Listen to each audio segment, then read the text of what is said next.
সালামু আলাইকুম।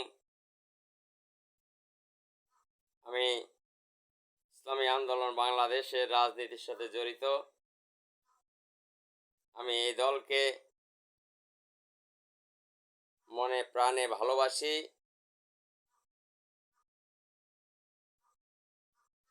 ইসলামী আন্দোলন বাংলাদেশ আমি করি, এজন্য ইসলামী আন্দোলন বাংলাদেশের খুব উপকার করে ফেলেছি আমি। ঘটনাটি এরকম নয়। ইসলামী আন্দোলন করা এটা আমার উপরে ফরজ, দায়িত্ব, কর্তব্য এবং আল্লাহর বান্দা হিসেবে আল্লাহর জমিতে আল্লাহর দ্বীন বাস্তবায়ন করার জন্য চেষ্টা এবং মেহনত করা এটা আমার উপর অপরিহার্য দায়িত্ব এবং কর্তব্য। তাই বলেই আমি ইসলামী আন্দোলন বাংলাদেশ করি। ইসলামী আন্দোলন বাংলাদেশ করি বলে পীর সাহেব চরমনাইর খুব উপকার করছি আমি, ঘটনাটি এরকম নয়।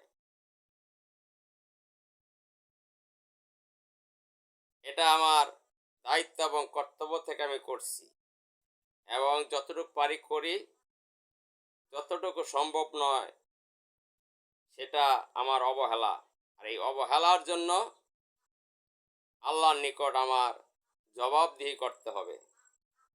কারণ আল্লাহ বলেছেন, জমিন আমার, আসমান আমার, হুকুম চলবে আমার, কোনো তন্ত্র মন্ত্র এই দেশে চলবে না।